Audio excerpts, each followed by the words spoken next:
Ta-da, YouTube, what is up? Oh, it's Thursday morning. It's almost Friday. The week is almost over. I'm exhausted. My back is sore. I feel all of my 43 years. But last night brought a bit of joy as the Leafs were in Dallas for their second game back after the All-Star break on a bit of a road trip here. And the first period was very well paced, but low chance. There weren't a lot of shots.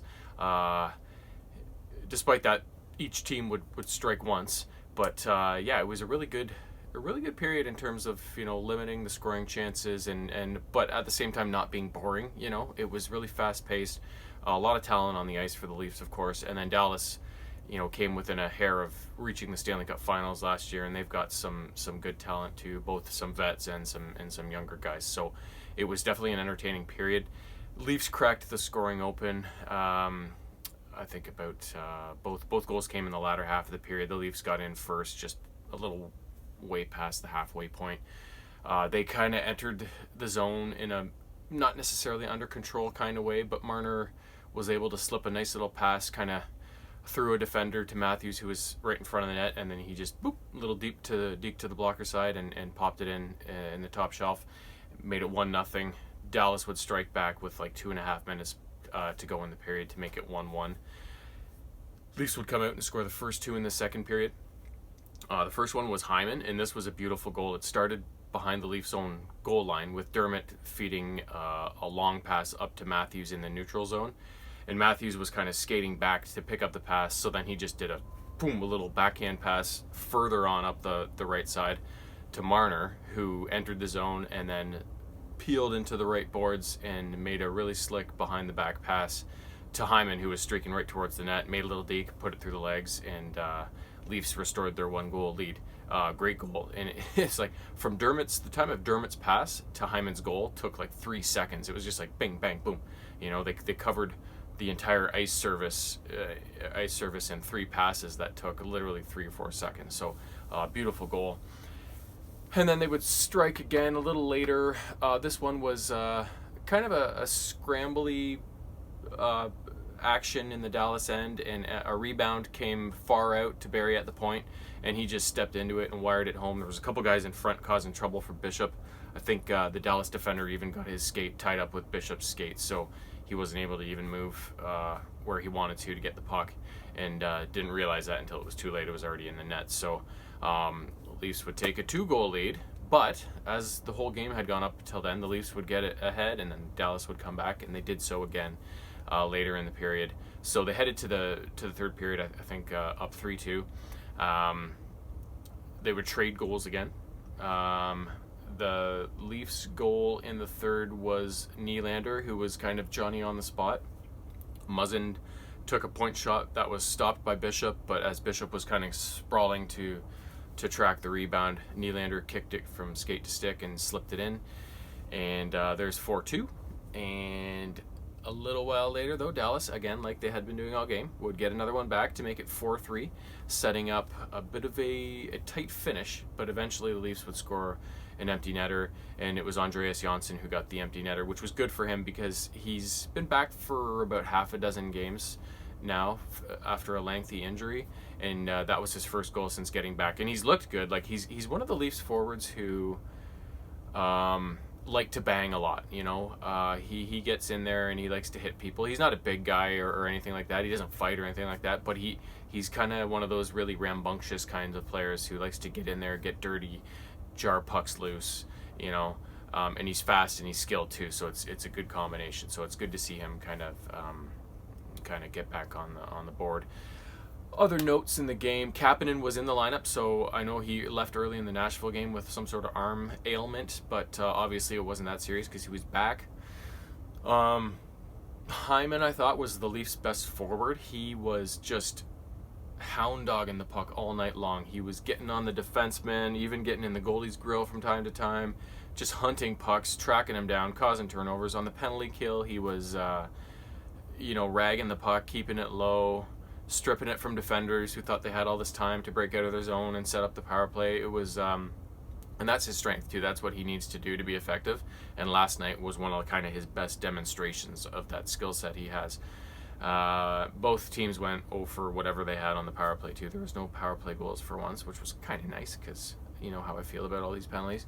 The other person I thought had a really good game was Sandin. He just continues to be this steady young defender back there. A lot of people have commented like he just doesn't get shaken. He doesn't get rattled. It's like he's been playing in the league 10 years already, right? Like, and he took a good hit from Jamie Benn last night too, and just kind of took it, skated around him, and then got the puck out of the zone. It was like, oh, your big hit was nothing, you know. So it's nice to see him play that way and also not be affected by stuff like that. So I think he's going to be a beauty. And by now they've burned his whatever it is, the 10 games or whatever on his first year entry level contract. So now his first year NHL contract is in play now. So there's no point in sending him down to the Marlies unless for some reason they have to. So I expect he'll be up the rest of the season, barring injury or some strange other situation. So overall, you know, a good game on the road against a really good team that plays some good defense and also has some weapons up front. So that's encouraging. After the Nashville win was also a good performance. So yeah, we'll see if they can keep it rolling, and I'm sure they got to return home at some point because they've been playing a lot on the road lately. But and then hopefully once they're home and in familiar confines, it's always nice to have a road trip after an All-Star break or a Christmas break, because I think it kind of brings the guys back together more a little quicker, because they're living together, you know, on the road in the hotel and stuff like that. So this is probably actually an ideal situation. Other couple things I wanted to touch base on. The Battle of Alberta, round whatever it is this season, happened last night after the events of the game before, where Cassian beat the Christ out of Matthew Tkachuk, which was, you know, I was Cassian for Prime Minister after that. Like, I hate the Tkachuks, the whole family, and he's the biggest prick of all the pricks. And you know, he's quick to take a shot at somebody when they're unsuspecting, and he's obviously intent to injure. Like, I don't know how the league didn't suspend him for those hits. I mean, he charged on both of them, and he left his skates on one of them. Like, and they're saying, no, those are legal hits. It's like, they are? Okay, well then watch what happens when I do it. Oh, 10-game suspension, right? So it's kind of ridiculous the way the whole thing was handled. But Cassian made Tkachuk look like an absolute chump when he ragdolled him and just threw him about the ice and beat the Christ out of him in that game. And then the rematch was last night, and there was a couple fights, including Cassian and Tkachuk. They went, and again, Cassian beat the shit out of him. But they're saying now it's over, that he fought and stuff or whatever. But, you know, I don't think that it is, because at least for me as a fan, like, I hate the Flames. I hate Tkachuk especially, and I love the Oilers. So I want to see that every game.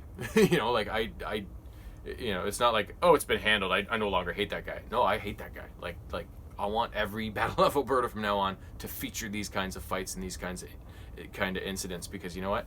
It's what makes great hockey. Like, this has been the most talked about game of the entire NHL season so far this year. And you know what it was because of? Two guys that were one guy that was gonna try and beat the shit out of another one because he was wronged in one game.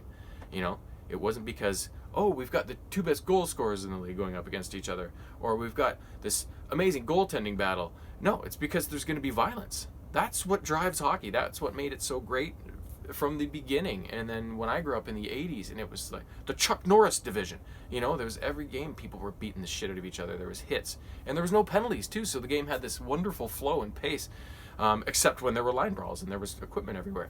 It was sure a time to grow up and watch the sport, because I loved every minute of it. And as great as it is now to see all these talented players and stuff like that,